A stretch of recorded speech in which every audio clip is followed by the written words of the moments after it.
Dios les bendiga en esta hora. Estamos en la escuela dominical de Ministerios Betel Rosarito con el tema La doctrina del reino ahora. Está con nosotros nuestro pastor Mario Isaí Carreto y un servidor que este día nos toca hablar sobre la doctrina del reino ahora. Esto vamos a orar para poner en manos del Señor esta escuela dominical, que sea Dios obrando a través de su Espíritu Santo en todas las personas que escuchan este mensaje, que escuchan esta clase, esta lección número 19. Esperamos que Dios haga en las vidas de cada uno de los que están escuchando en esta hora, allá en sus casas. Dios les bendiga y vamos a iniciar en esta hora. Amén. El texto base que nos trae es Romanos 14, 17. Romanos 14, 17 dice la palabra de Dios: porque el reino de Dios no es comida ni bebida, sino justicia, paz y gozo en el Espíritu Santo. Anunciar y extender el reino de Dios en el corazón de cada individuo es el propósito del Evangelio. No es un mensaje de prosperidad y abundancia, sino vida eterna. No es un mensaje de prosperidad y abundancia terrenal, sino que es un mensaje de vida eterna, bajo el sometimiento y el señorío de Dios. Esto es el Evangelio que nos deja el Señor. Vamos a conocer el concepto bíblico del reino de Dios, desear extenderlo a través de la predicación del Evangelio, oponerse a las doctrinas sensacionalistas que promueven la ambición material.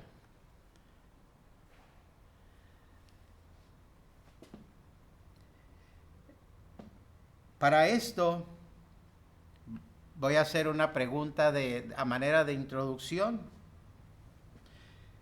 Y la pregunta sería: ¿cuál es el énfasis principal de los exponentes y directores de la doctrina de la prosperidad? ¿Cuál es el énfasis de estos? Aquellos que llevan esa doctrina de la prosperidad.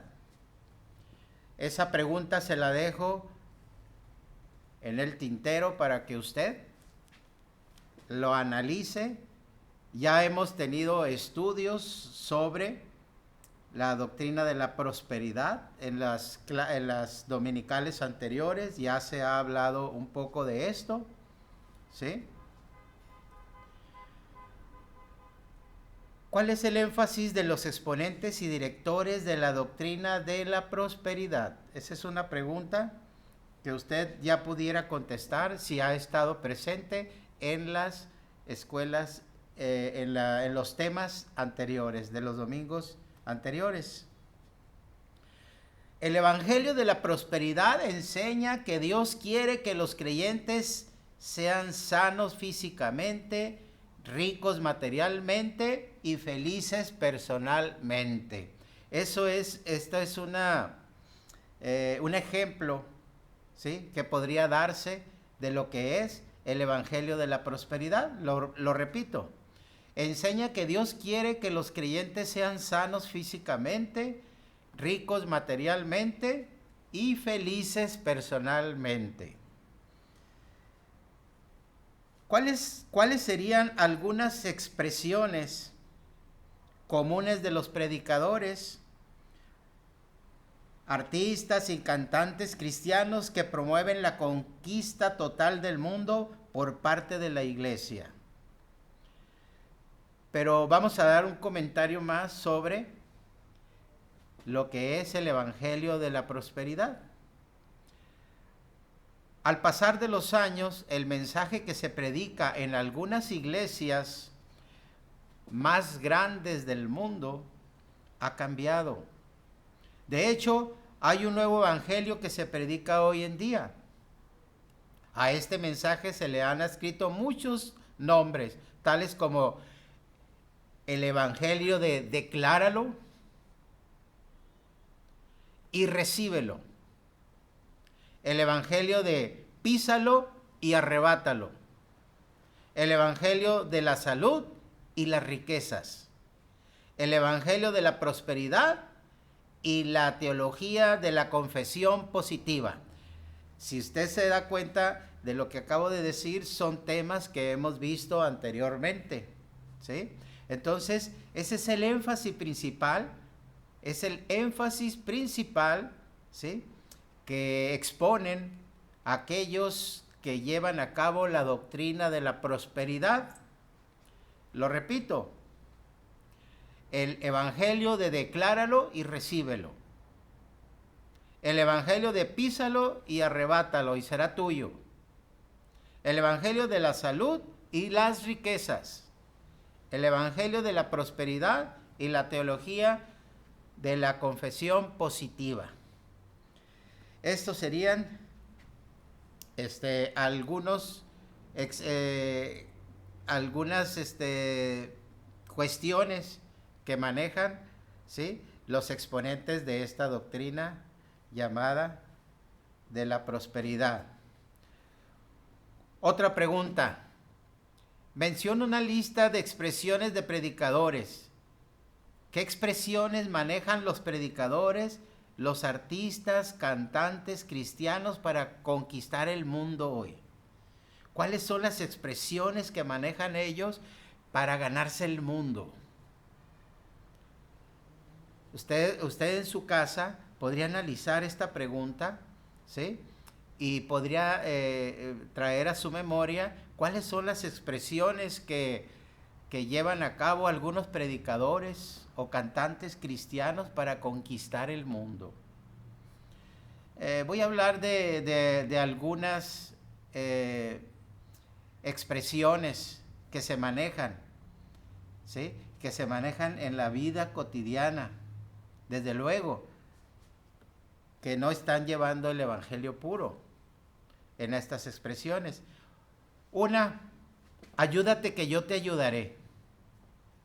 Comienzo con ella, pues es la que más he escuchado repetir cuando estoy hablando con algún ser humano que quiere jactarse ante mí de tener su mente iluminada con la Biblia. Ayúdate que yo te ayudaré. No existe registro en la Biblia en el que se encuentre esta afirmación, y popularmente la gente cree que la Biblia lo dice, simplemente porque en medios de comunicación masiva y personas en su diario vivir lo han compartido. Son expresiones que no son bíblicas. En cambio, dice en Josué 1:7, solamente esfuérzate y sé muy valiente para cuidar de hacer conforme a toda la ley que mi siervo Moisés te mandó. No te apartes de ella ni a diestra ni a siniestra, para que seas prosperado en todas las cosas que emprendas. ¿Ya ven? Es muy diferente a la expresión popular, la expresión que maneja la gente, ¿verdad?, de ayúdate que yo te ayudaré. No es una expresión bíblica. Vamos a ver otra más. Dios quiere que yo sea feliz. Hay expresiones que han hecho algunos predicadores evangelistas, que tú tienes que ser feliz. Muchas personas cristianas hoy en día creen que el objetivo final de Dios es hacernos feliz. Este comentario lo había hecho ya nuestro hermano Mendoza por allá en la escuela dominical pasada, ¿verdad? Donde dice que muchos creen que el objetivo final de Dios es hacernos feliz. Esto es especialmente popular hoy en día en los púlpitos llenos de mensajes, desde donde se implanta en los oyentes la idea de los derechos humanos como importantes en su relación con Dios, ¿sí? Por alguna razón, es algo común pensar en Dios como nuestro asistente personal, esperando a que nosotros pidamos algo para dárnoslo. Es impresionante la cantidad de pecado que justificamos porque creemos que Dios solo quiere que yo sea feliz. Como ven ustedes, no es una expresión, ¿verdad?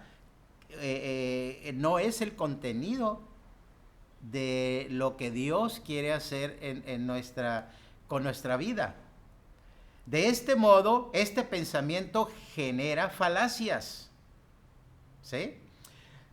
1. Lo que me haga feliz debe estar correcto. Lo que me haga infeliz debe estar equivocado. Y estas son las mentiras que lleva estos pensamientos de creer que Dios, ¿sí?, quiere que yo sea feliz y que ese es el objetivo principal. La incomodidad demora, riesgos, sufrimientos, inconvenientes, obstáculos, no pueden ser la voluntad de Dios. El resultado práctico de esto será que dichos creyentes comienzan a adorar a dioses con D minúscula, falsos del confort, el dinero, el placer y todo lo que el sistema de cosas reptiliano, ¿sí?, les ofrece. Entonces, hermanos, esta es otra de las expresiones, ¿sí?, que comunes en la vida cotidiana. Dios quiere que yo sea feliz, pero esto provoca, ¿sí?, que justifiquemos el pecado. Otra expresión, pero Dios nos llama a la santidad y no a la felicidad, hermanos, ¿sí? Dios nos llama a la santidad y no a la felicidad. Después de todo, la felicidad es una condición esencial de nuestro espíritu que viene en nosotros desde nuestra concepción. Lo que en verdad Dios anhela es que nos convirtamos en bienaventurados. La palabra bíblica en el Nuevo Testamento para bienaventurado es Macarios. Significa supremamente bendecido o exageradamente feliz. Así es que Dios lo que quiere es que seamos bienaventurados. La verdadera felicidad es una vida bendecida y solo llega cuando buscamos el reino de Dios en primer lugar, amando su justicia por encima de todo. Dios no te quiere feliz cuando tu idea de felicidad solo se basa en las cosas de este mundo. Lo repito. Dios no te quiere feliz cuando tu idea de felicidad solo se basa en las cosas de este mundo. Los aprendices de Dios tienen una visión diferente de las cosas que todos los demás. Sabemos que hay más en esta vida que el aquí y que el ahora. Así que codiciar lo que ofrece este sistema de cosas y tratar de encontrar total realización y felicidad en ello es idolatría.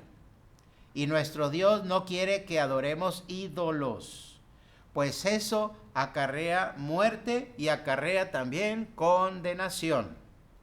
Dice en primera de Juan 2, 15 y 17, 2, 15 al 17 dice: no amen a este mundo ni las cosas que les ofrece, porque cuando aman al mundo no tiene el amor del Padre en ustedes. Pues el mundo solo ofrece un intenso deseo por el placer físico, un deseo insaciable por todo lo que vemos y el orgullo de nuestros logros y posesiones. Nada de eso proviene del Padre, sino que viene del mundo, y este mundo se acaba junto con todo lo que la gente tanto desea. Pero el que hace lo que a Dios le agrada, vivirá para siempre. Gloria a Dios. Otro más que dicen por ahí en el mundo: todos somos hijos de Dios. Es otra de las expresiones comunes. Todos somos hijos de Dios. Pero miren lo que dice. La Biblia establece claramente que toda la humanidad es creación de Dios. ¿Sí? En Colosenses 1:16, si usted tiene su cuaderno por ahí y su lápiz o pluma, ¿sí?, anote Colosenses 1:16. Pero que solo aquellos que han nacido de nuevo son hijos de Dios.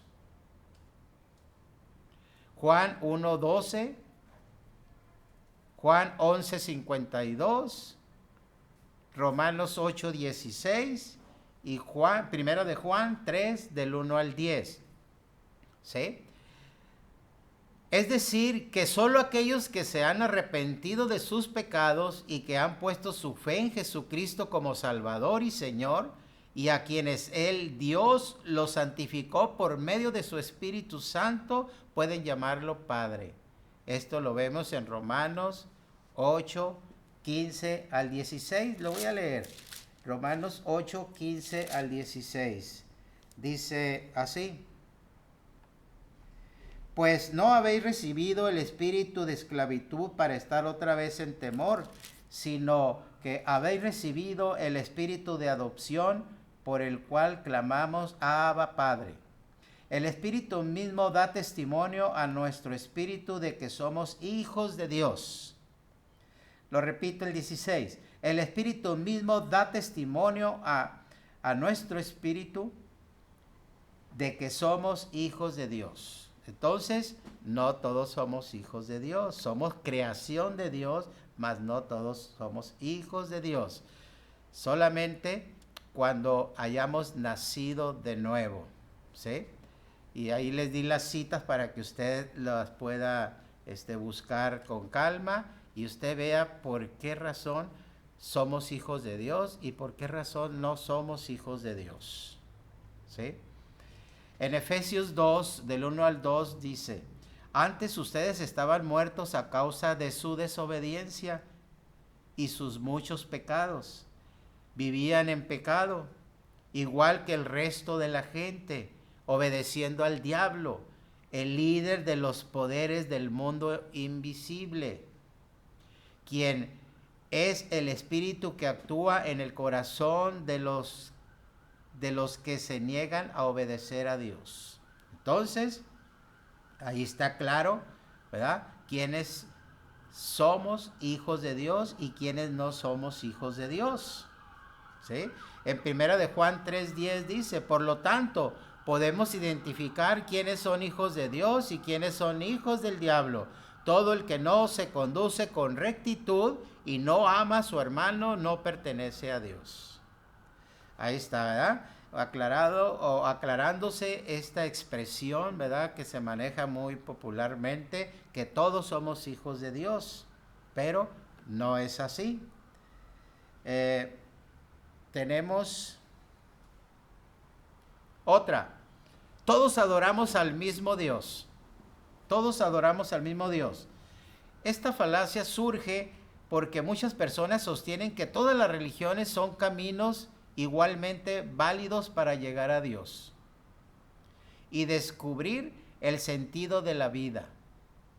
Otras muchas creen que en todas las religiones hay cosas buenas y cosas malas, y que ninguna posee el monopolio de la verdad, ni puede afirmar que es la única vía que conduce a Dios. Esas ideas son populares en la sociedad pluralista y tolerante de hoy. Tanto es así que a los que no las comparten suelen vérseles como personas llenas de perjuicios y de mente estrecha. Si somos sinceros, podemos desde este falso paradigma hacer algunas reflexiones. Si todas las religiones llevaran a un mismo Dios, las veríamos promoviendo la paz y la unidad entre la humanidad. Pero lo están haciendo. La historia demuestra que en lugar de unir a la gente, la religión ocasiona divisiones y ocasiona peleas. Entonces, no todos adoramos a un mismo Dios, al mismo príncipe de paz. La conclusión es obvia. Las religiones del mundo no han traído paz y unidad y no han conducido a la gente a adorar al verdadero Dios. Al contrario, han dividido a la humanidad y han pintado un cuadro confuso de quién es Dios y de cómo adorarlo. Por consiguiente, todo el que quiera adorar a Dios verdadero tiene que elegir con cuidado el camino que seguirá. Esto está en armonía con lo que dice la Biblia, con lo que dice las Santas Escrituras. Ella indica claramente que para encontrar el camino que conduce al Dios verdadero, hay que pensar con detenimiento y decidir en consecuencia. Josué, siervo de Dios, dijo lo siguiente a la antigua nación de Israel. En Josué 24:15, escójanse hoy a quién quieren servir. Si a los dioses a quienes sirvieron sus antepasados que estaban al otro lado del río, o a los dioses de los amorreos en cuya tierra están morando. Pero en cuanto a mí y a mi casa, nosotros serviremos a Jehová. Ahí está, ¿sí? No todos adoramos al mismo Dios. Si fuera esto así, entonces las naciones estuvieran en paz y no estuvieran divididas, ¿sí? Y no estuviera con tanta problemática que hay. Entonces, no todos adoramos al mismo Dios. Entonces, sírvase usted a pensar y a decir, ¿sí? Sírvanse hoy a quien quieren servir. Si a los dioses a quien sirvieron sus antepasados, dioses con D minúscula, ¿sí? Al otro lado del río, o a los dioses también con D minúscula, de los amorreos en cuya tierra están morando. Pero fíjese lo que dice Josué, pero en cuanto a mí y a mi casa, nosotros serviremos a Jehová. Ahí está, ese es el Dios verdadero, ese es el Dios eterno, ¿sí? Y otra expresión más. Si tú quieres ser pobre, está bien, pero Dios me llamó a ser rico. Son otras expresiones que manejan por ahí algunos predicadores, algunos evangelistas, ¿verdad? Donde dicen que tú no tienes por qué ser pobre, tú eres rico, tú eres hijo del rey, ¿sí? Si tú quieres ser pobre está bien, pero Dios me llamó a ser rico. Yo tengo la última y nueva revelación, y el que no va a un encuentro no está en nada. Si tú quieres nacer de nuevo, tienes que ir a unos encuentros que hacen por ahí, ¿sí? Y creer en Jesús no es suficiente, ¿sí? Cada vez que tú ofrendas a Dios, Dios está obligado a recompensarte. Dios no puede tener deudas, ¿sí? Dios no puede tener deudas. Entonces, hermanos, esa es otra de las cuestiones que se manejan, ¿verdad? De que tú no tienes por qué ser pobre, ¿verdad? Tú eres hijo del rey. Y como hijo del rey no tienes por qué estar en pobreza, ¿sí? Pero es una forma de manejar, es una forma de tener el control de las personas, ¿sí? Porque Dios no puede tener deudas. Dios ya te bendijo. Dios ya los bendijo, ya bendijo a su familia, ¿sí? Dios no tiene deudas, Dios no es deudor.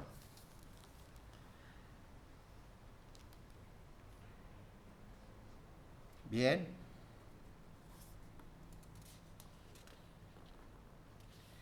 Existe una nueva doctrina que proclama que el reino de Dios en el presente debe afectar no solo a la realidad espiritual, sino también los estratos económicos y políticos.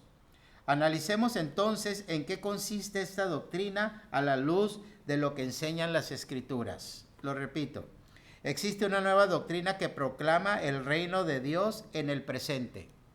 Una nueva doctrina en este tiempo, ¿sí? Y esta dice que no solo la realidad espiritual, sino que también afecta a los estratos económicos y políticos. Y esto es lo que vamos a analizar ahorita, ¿sí? Esta nueva doctrina del reino ahora, hoy. ¿Qué es lo que lleva? Dice la doctrina del reino ahora, esto por Kingdom Now. Es conocida también como dominionismo y reconstruccionismo o restauracionismo.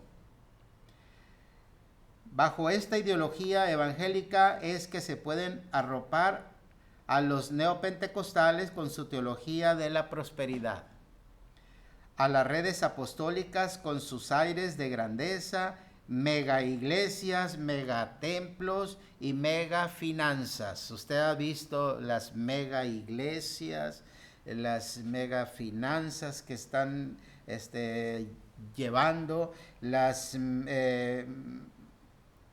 megatemplos, ¿verdad? Bueno, de esto es lo que vamos a hablar en esta hora, de la doctrina del reino ahora, ¿sí? Los promotores de esta doctrina del reino ahora, ¿sí?, insinúan consciente o inconsciente que el Señor no puede venir hasta que la iglesia tome el control de todos los poderes del mundo. Vaya usted a creer eso, hermano. Se proponen a conquistar el poder económico, se proponen a conquistar el poder político y también el poder religioso, hasta transformar esta sociedad degenerada a un ambiente adecuado para el retorno de Jesús. Esta es una de las expresiones de la doctrina del reino ahora, que hasta que no tenga un control la iglesia de todo, viene el Señor. La raíz de esta teología, todo buen estudiante de la Biblia sabe que existen diversas posturas escatológicas con respecto a la segunda venida de Jesucristo. Cada una de estas posiciones afecta la conducta presente de quienes adoptan algunas de las siguientes posiciones, ¿sí? Vamos a ver esta parte de las posiciones que manejan, ¿verdad? Las diferentes posturas escatológicas, y una de ellas es el premilenialismo, ¿sí?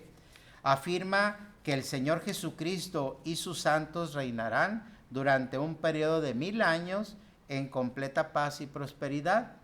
Dentro de este grupo existen 3 corrientes, ¿sí?, según se considere en qué momento ocurrirá la venida de Cristo.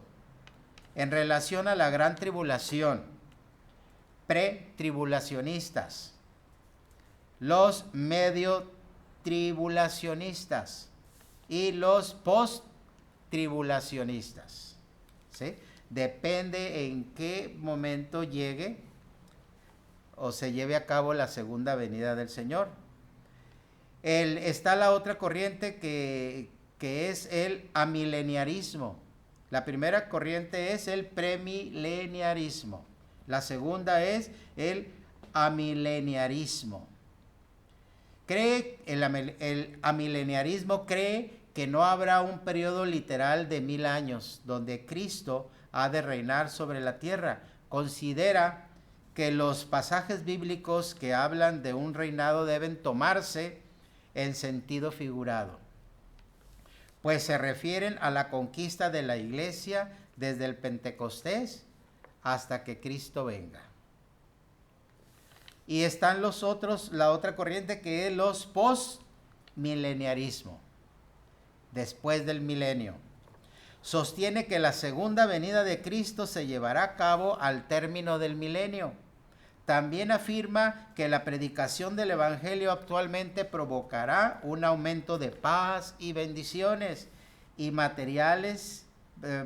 bendiciones materiales que desembocarán en el regreso de Jesús, ¿sí? El premileniarismo afirma que el Señor Jesucristo y sus santos reinarán durante un periodo de 1000 años en completa paz y prosperidad. El amileniarismo, que es la mitad, cree que no habrá un periodo literal de 1000 años donde Cristo ha de reinar sobre la tierra. Y el postmileniarismo, que es después del milenio, sostiene que la segunda venida de Cristo se llevará a cabo al término del milenio.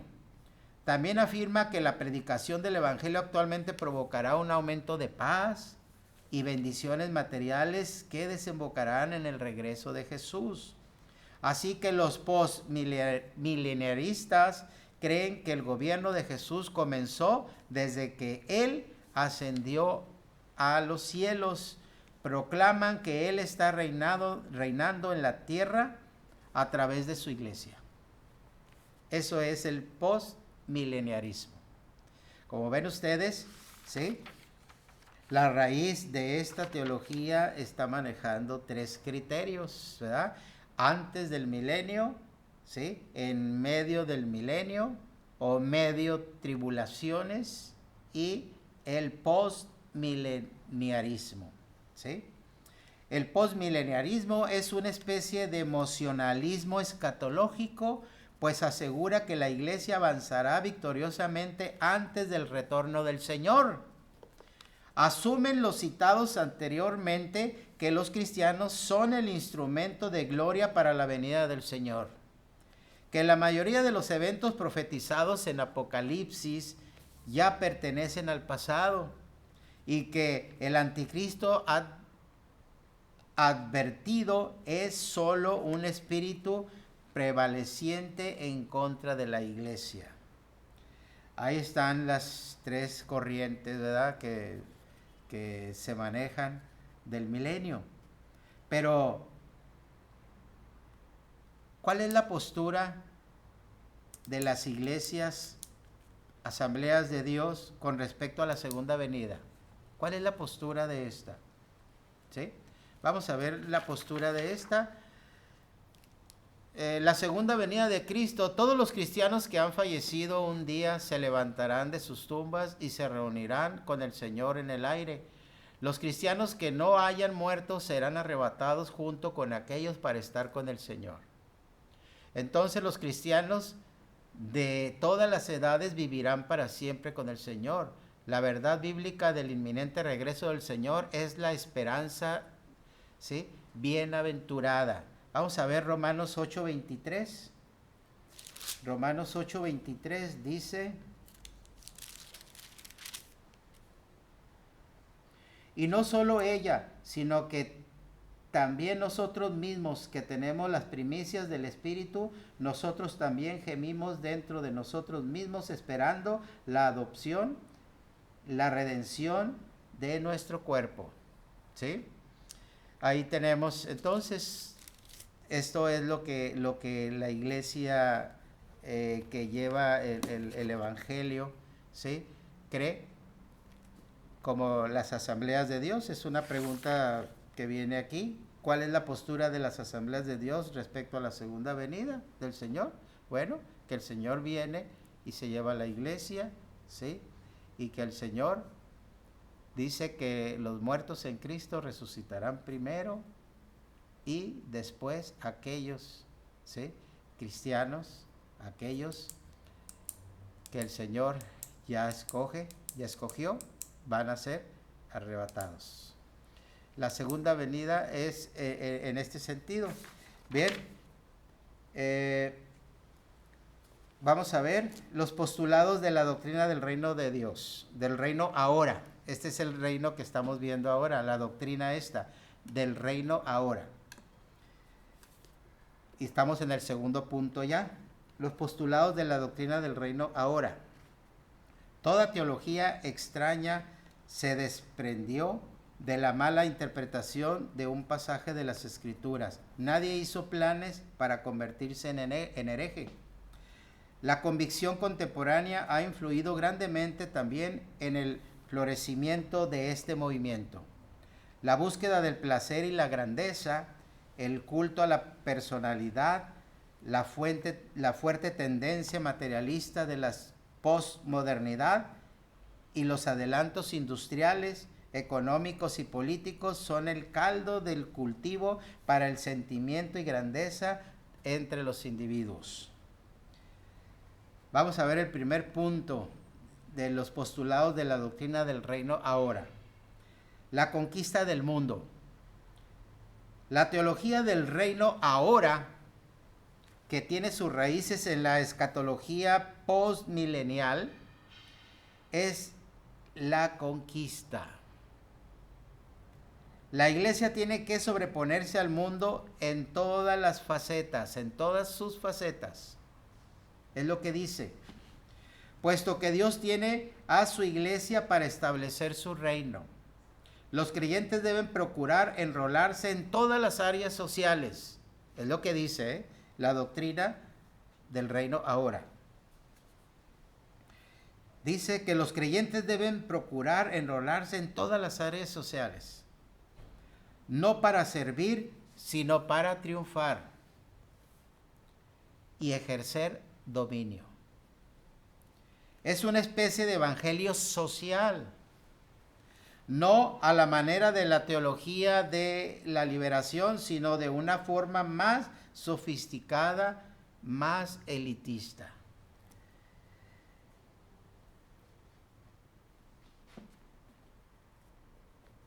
Los promotores de esta teología, no habrá milenio, no existirá tal reinado literal de Cristo sobre la tierra. En cambio, el reino de Dios se va construyendo paulatinamente, mediante la predicación del Evangelio, hasta culminar en la venida del Señor. Es por ello que Jesús no puede regresar a menos que su iglesia haga la parte que le corresponde, extendiendo su reino y dominando el mundo. Así que Dios actuará en la medida que su pueblo actúe.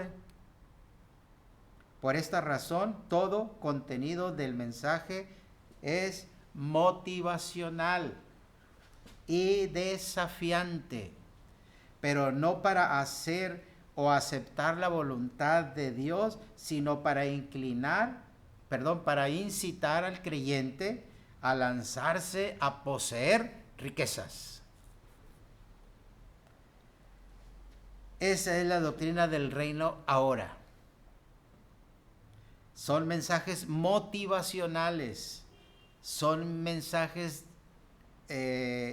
desafiantes, ¿sí?, que invitan al congregante a que a que se motive, a que sea desafiante para conquistar el mundo. Ese es una de los postulados de la doctrina, la conquista del mundo.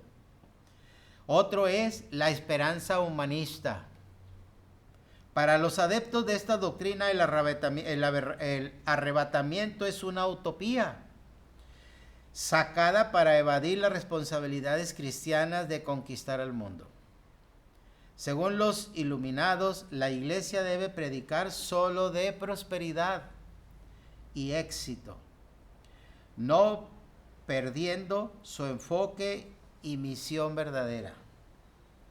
No se admite que un creyente ocupe posesiones secundarias en esta tierra. Fue llamado a vencer y así debe vivir con esa mentalidad. La perspectiva cristiana dentro de este círculo teológico, aunque sin fundamento de la Escritura, es optimista en gran manera. La iglesia conquistará el mundo a pesar de todo. El humanismo resalta poniendo al hombre como el centro de todo. La himnología actual también es grande, también en gran medida antropocéntrica, no teocéntrica. Dame, ven, tócame, enamórame. Es antropocéntrica, quiere decir que el hombre es el centro, ¿sí? No es el centro Dios, como debe de ser teocéntrico, sino que es el hombre el centro de todo. Esa es la esperanza humanista, de la cual habla como uno de los postulados del reino ahora, ¿sí? Que es el hombre el centro de todas las cosas. No es Dios, sino que es el hombre. Cuando la Biblia nos dice, ¿verdad?, que Dios es el centro de todas las cosas. Les preguntaría, ¿por qué es atractiva esta teología para muchos creyentes? ¿Por qué es atractiva esta teología o esta doctrina para muchas personas, para muchos creyentes? Porque estamos hablando de mega iglesias, estamos hablando, ¿sí?, de mega finanzas. ¿Por qué es atractivo esto para los congregantes, para los creyentes? ¿Por qué es atractivo este tipo de doctrinas? ¿Sí? Porque promete éxito, promete prosperidad, ¿sí? Promete prosperidad personal. Esa es la parte, ¿verdad?, que motiva a la gente, a los creyentes, para que estén abarrotando esas iglesias, ¿verdad?, grandísimas, de 10,000 gentes, ¿verdad?, de 10,000 congregantes. ¿Por qué? Porque les gustan estos tipos de mensajes, ¿verdad?, los cuales sean motivacionales, ¿sí? Ahorita está llevándose a cabo, ¿verdad?, un evangelio motivacional, ¿sí? Motiva a la gente para que haga las cosas, etcétera, etcétera, pero no hablan de arrepentimiento, no hablan de santidad. Esa es otra de las situaciones que habla la doctrina del reino ahora. Vamos a ver el tercer punto. El tercer punto, aclaración y advertencias, ¿sí? Dios no es solamente el creador y sustentador del mundo, dice Pablo Off, sino también su Señor soberano. El principado del universo está sobre su hombro, la naturaleza y la historia están bajo su dominio. Se entiende su gobierno como la actividad divina que controla todos los eventos a fin de que ellos sean medios para llevar a cabo su plan eterno.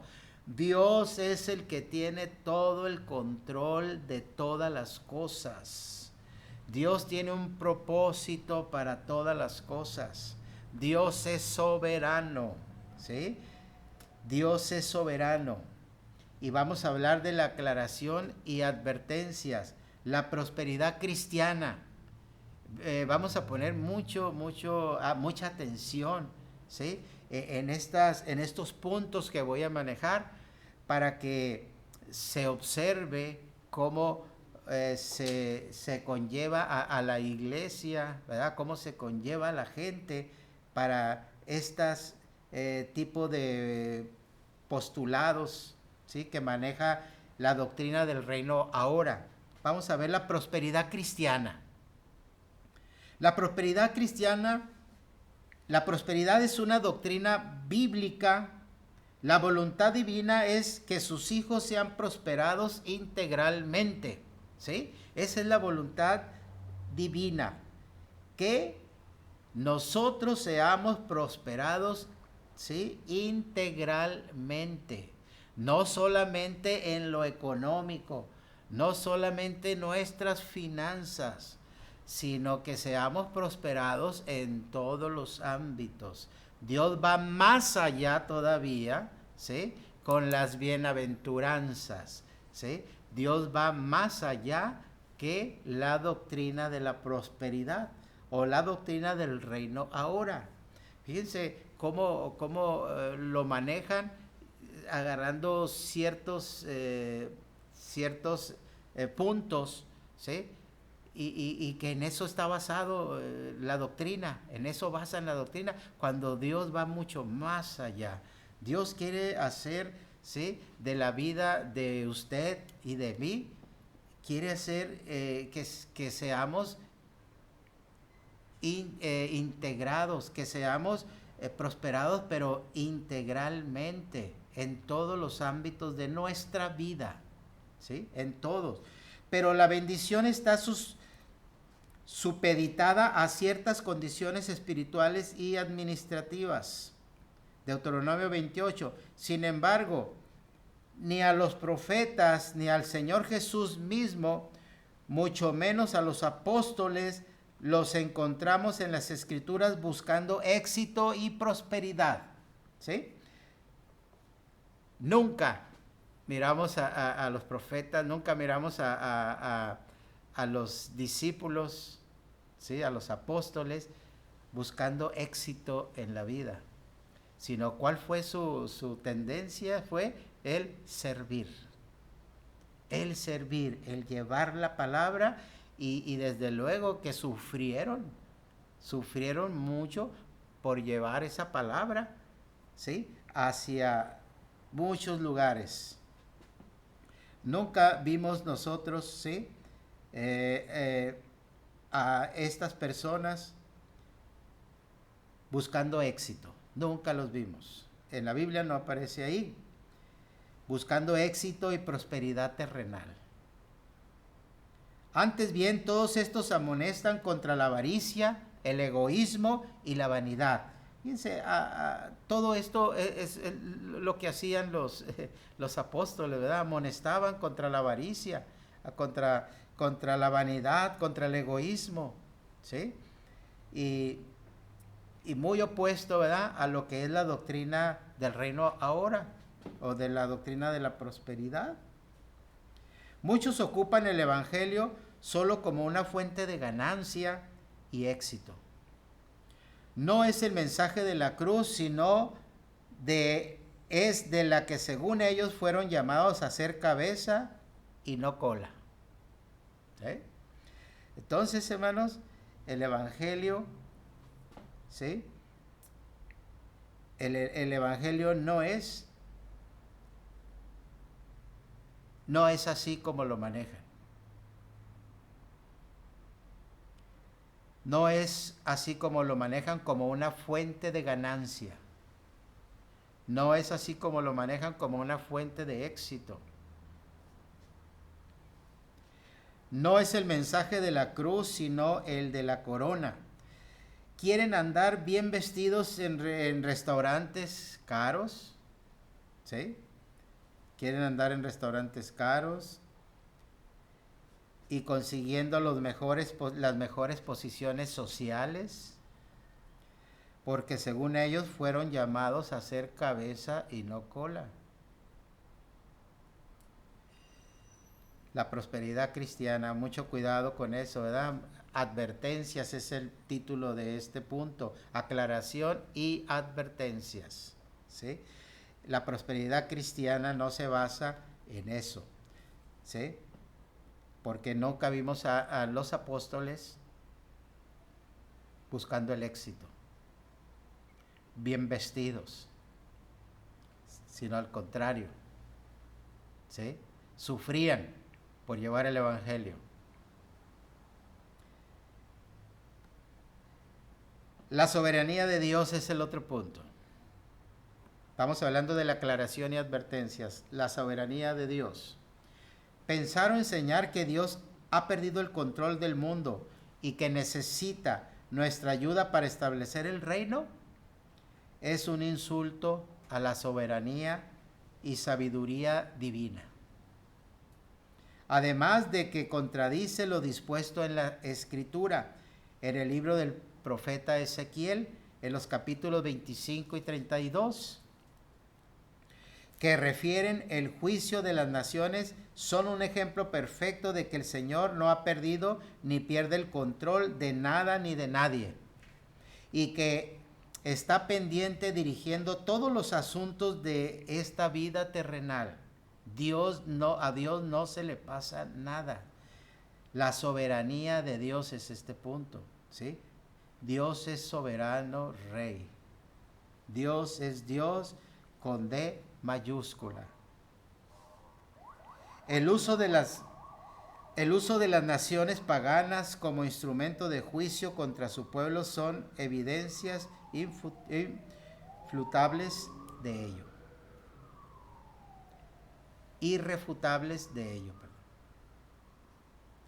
Vamos a ver el siguiente punto.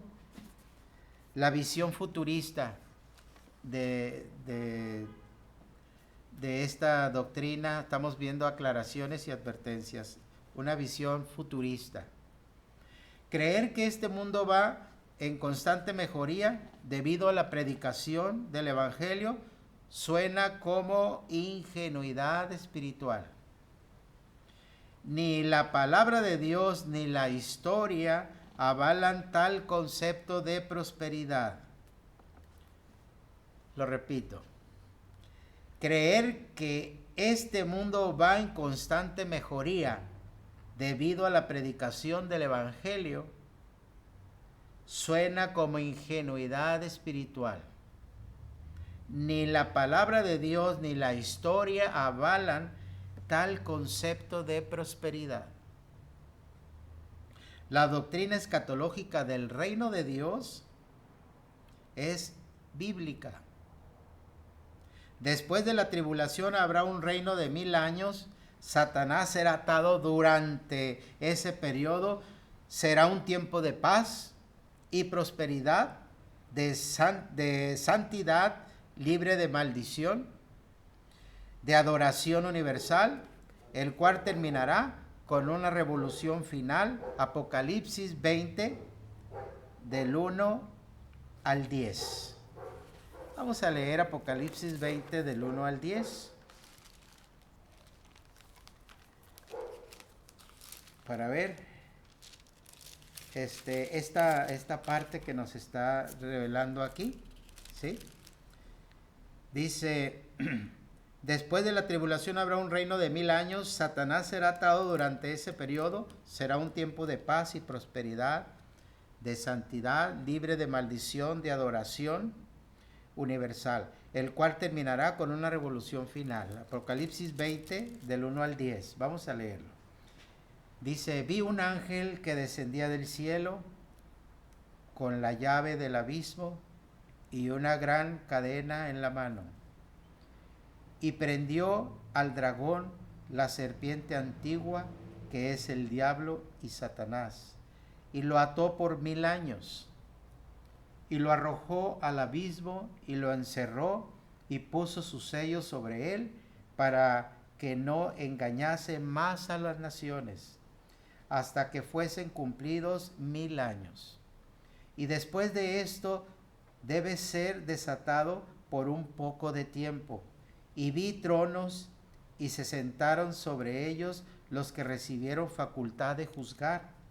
Y vi a las almas de los decapitados por causa del testimonio de Jesús y por la palabra de Dios, los que no habían adorado a la bestia ni a su imagen, y que no recibieron la marca en sus frentes ni en sus manos, y vivieron y reinaron con Cristo 1000 años.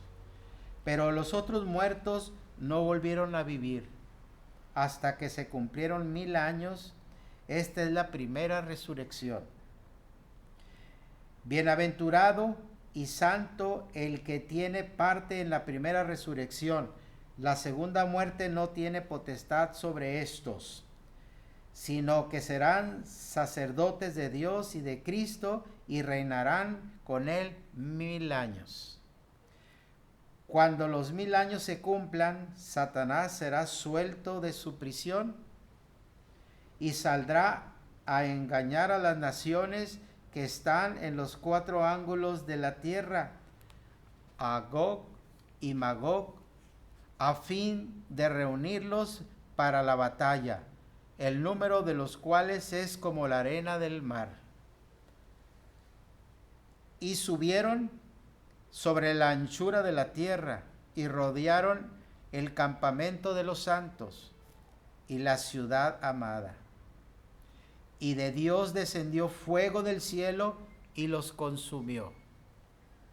Y dice el 10, y el diablo que los engañaba fue lanzado en el lago de fuego y azufre, donde estaban la bestia y el falso profeta, y serán atormentados día y noche por los siglos de los siglos. Como ve usted, mi hermano, la doctrina escatológica del reino de Dios es bíblica. Después de la tribulación habrá un reino de 1000 años. Satanás será atado durante ese periodo. Será un tiempo de paz y prosperidad, de santidad, libre de maldición, de adoración universal, el cual terminará con la revolución. Eso es lo que hace la venida de Jesús sea anhelada. Esto es lo que hace que la venida de Jesús sea anhelada. Basta con echar una mirada para ver un poco de historia moderna de las naciones y sus conflictos, de las guerras y rumores de guerra, para dejar claro que en ninguna manera el hombre va en progreso. Esta situación no va a cambiar, hermanos. Esta situación va a ir más y más peor. ¿Sí? Va a ir de picada. Incluso con solo ver las noticias del día podemos darnos cuenta de que la situación del mundo va de mal en peor. Solo el reino de Cristo, escuche bien esto, mi hermano, solo el reino de Cristo anunciado desde los tiempos antiguos será la solución de esta debacle. Desde luego no podemos bajar la guardia y resignarnos, pero sí trabajar duro con la esperanza firme, sabiendo que a su regreso el Señor traerá paz y traerá justicia. Gloria a Dios. Vamos a ver el último punto. Estamos viendo, ¿sí?, aclaración y advertencias del reino ahora. El reino de Dios. En las Escrituras se encuentran varias expresiones relacionadas con el reino de Dios. Espero que las anote, mi hermano, en este momento. ¿Cuáles son las expresiones que se manejan con el reino de Dios? Bien pueden referirse al reinado universal de Dios. En los Salmos Voy a leer algunos versículos de los Salmos, ¿sí? Salmo 47, 8, Salmo 47, 8, dice la palabra de Dios aquí. Reinó Dios sobre las naciones, se sentó Dios sobre su santo trono. ¿Sí? Ese es el 8. El Salmos 9:31, pero 93:1, Salmos 93:1 es el siguiente. Salmos 93:1 dice: Jehová reina, se vistió de magnificencia, Jehová se vistió, se ciñó de poder, afirmó también el mundo y no se moverá. ¿Está? Las escrituras se encuentran varias expresiones relacionadas con el reino de Dios. Estamos viendo ahora 97:1. Jehová reina, regocíjese la tierra, alégrense las muchas costas, incluyendo la costa del Pacífico. 97:1, 99:1 dice: Jehová reina, temblarán los pueblos, él está sentado sobre los querubines, se conmoverá la tierra. Tremendo. Y el Salmo 146:10 dice así: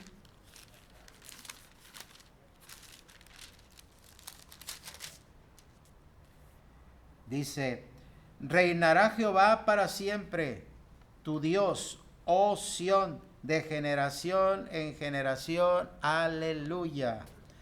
Ahí tenemos esos versículos, hermanos, que nos hablan del reino de Dios. ¿Sí? El reino espiritual, cuando los cristianos viven sometidos a la voluntad de Dios. ¿Sí? Esa es otra de las expresiones. ¿Sí? El reino espiritual. El que hablamos fue el reino de Dios. Ahora vamos a hablar del reino espiritual. El reino espiritual, cuando los cristianos viven sometidos a la voluntad de Dios. Vamos a ver Primera de Corintios.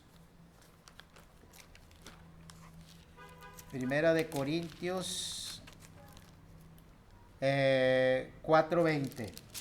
Primera de Corintios 4:20 dice: porque el reino de Dios no consiste en palabras, sino en poder. Estamos hablando del reino espiritual. Porque el reino de Dios no consiste en palabras, sino en poder. Primera de Timoteo 3:5 dice: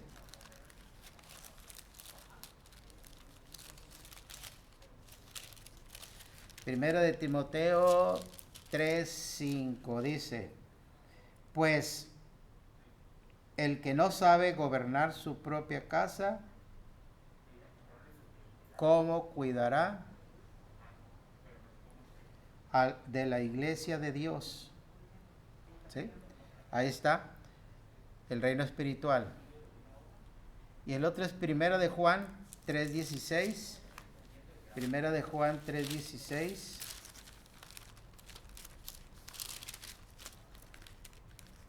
Ahí tenemos otra parte. Primera de Juan 3:16, búsquelo. Dice así. Primera de Juan 3:16 dice: en esto hemos conocido el amor, en que Él puso su vida por nosotros, también nosotros debemos poner nuestras vidas por los hermanos. ¿Sí? Y el reino literal futuro y visible de Cristo sobre la tierra. El reino visible sobre la tierra, que es Apocalipsis 24.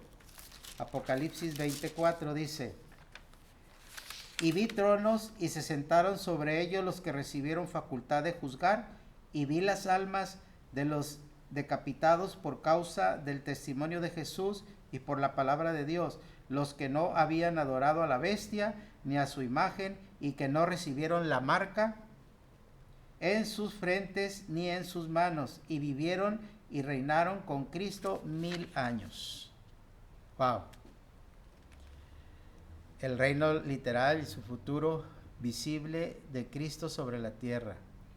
A su regreso o al reinado universal de Dios sobre todas las cosas por toda la eternidad. ¿Sí? Primera de Corintios 15, 14, 28. Primera de Corintios 15, 14 al 28. 15, 14 al 28 dice: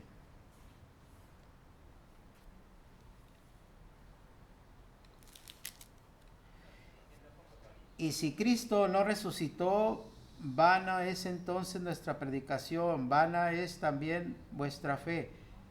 Y somos hallados falsos testigos de Dios, porque hemos testificado de Dios que Él resucitó a Cristo, al cual no resucitó, si en verdad los muertos no resucitan. Estamos viendo lo que es a su regreso o al reinado universal de Dios sobre todas las cosas por toda la eternidad, ¿sí?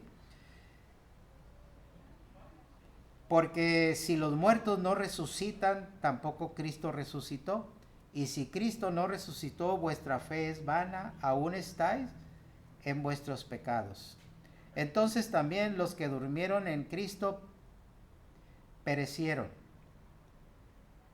Si en esta vida solamente esperamos en Cristo, somos los más dignos de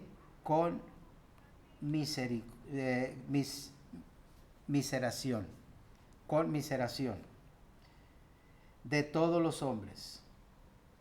Mas ahora Cristo ha resucitado de los muertos, primicias de los que durmieron es hecho.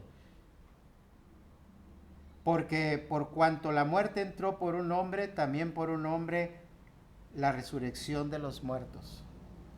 Porque así como en Adán todos mueren, también en Cristo todos serán vivificados. Pero cada uno en su debido orden: Cristo las primicias, luego los que son de Cristo en su venida.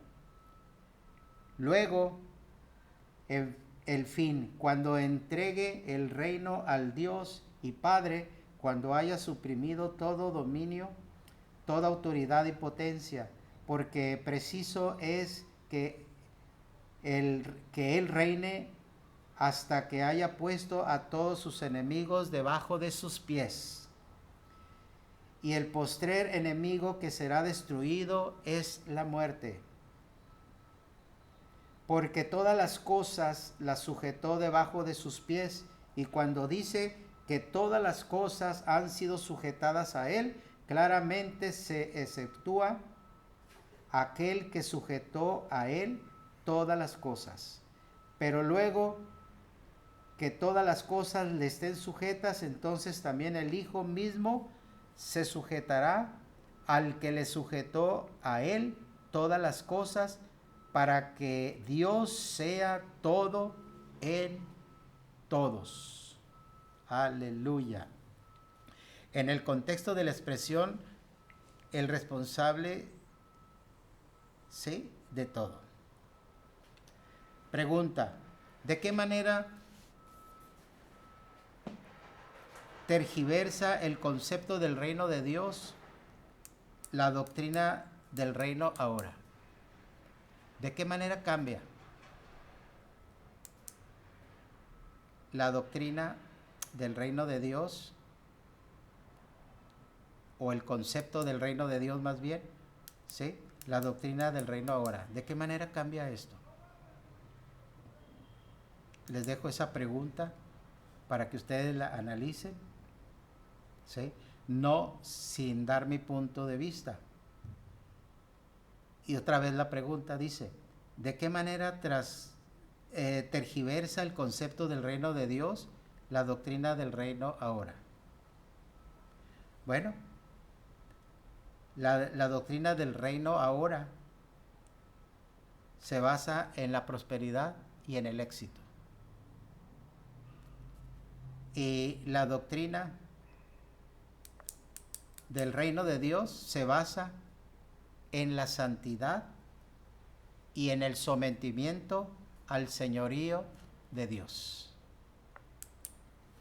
Esas son, o es la diferencia de una y de otra. Una se basa en la prosperidad y el éxito, que viene siendo la doctrina ahora. Y el concepto del reino de Dios se basa en la santidad y sometimiento al señorío de Dios. Voy a decir esta conclusión.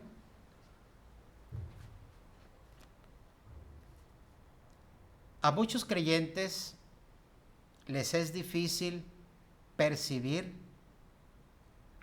o distinguir algunas herejías de hoy, herejías contemporáneas.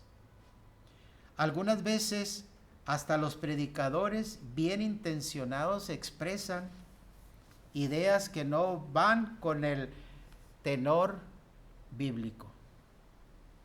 Por esta razón, la teología que hemos analizado en esta lección puede colarse sin que muchos se den cuenta. ¿Sí? Esta doctrina del reino ahora puede colarse fácilmente entre las iglesias, ¿sí? Sin que se den cuenta. Seamos conscientes de que el reino de Dios se extiende mediante la predicación del evangelio, pero el sometimiento es de la vida entera del creyente al señorío de Jesús. Aclaremos que no es la iglesia la que prepara el reino de Cristo, sino que es el Señor quien traerá un reinado de paz y prosperidad mundial a su regreso.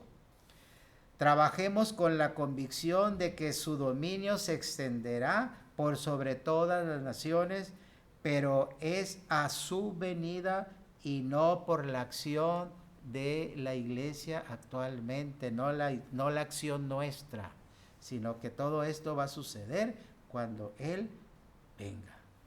Dios les bendiga en esta hora, que pasen un feliz domingo en compañía de su casa, de su familia, ¿sí? Y vamos a hacer una oración para terminar con esto. Padre, te damos gracias por estas lecciones, Señor, porque tú nos apercibes, Señor, de los tiempos que estamos viviendo, Señor, donde surgen diferentes doctrinas, ¿sí? Como dice tu palabra, que en los últimos tiempos habrá falsas doctrinas, Señor, y en esta hora estamos viendo una doctrina, Señor, que no va de acuerdo a tu palabra, que es la doctrina del reino ahora, la doctrina de la prosperidad, Señor, la cual, Padre amado, se basa en muchas